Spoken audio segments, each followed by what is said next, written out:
We are going to complete this small section in Romans chapter 9. Last time I started with verse 14 and went through 26, I believe it was.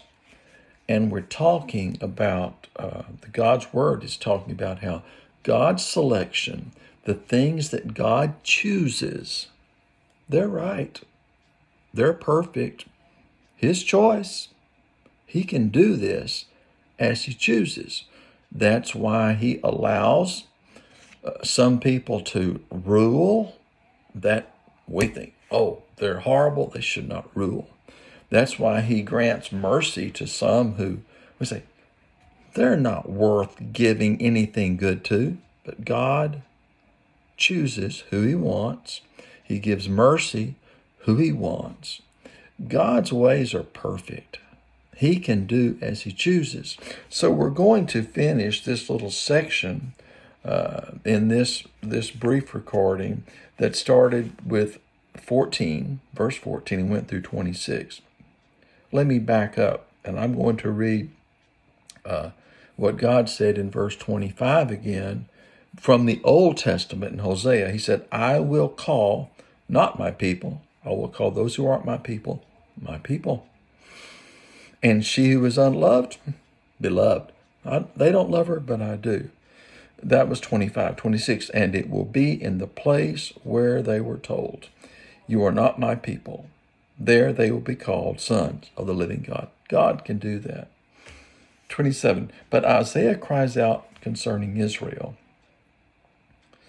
Through the number of Israel's sons, though the number of Israel's sons is like the sand of the sea, Israel's sons are just millions and millions, only the remnant will be saved.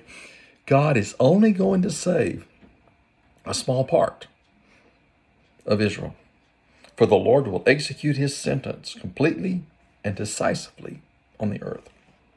And just as Isaiah predicted, if the Lord of Sabbath had not left us a seed, we would have become like Sodom, and we would have been made like Gomorrah. You see, remember Sodom and Gomorrah? God sent judgment on it, destroyed it.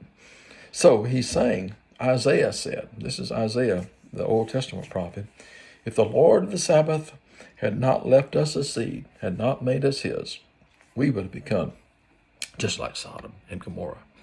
God chooses who he chooses. God gives mercy where he gives mercy. So that's a short part, but it's just to re-emphasize what we read about God's selection, God's choices being correct, being proper, being right. He will choose who he chooses. The Old Testament prophet said he would, and he did that. And he continues to do that today. That is why, though we cannot understand, horrible things are happening in the world today only because God will allow it for a time. But God will bring his judgment in his time. We can trust him. His selection is just. His selection is perfect. So next time, we move forward in chapter 9.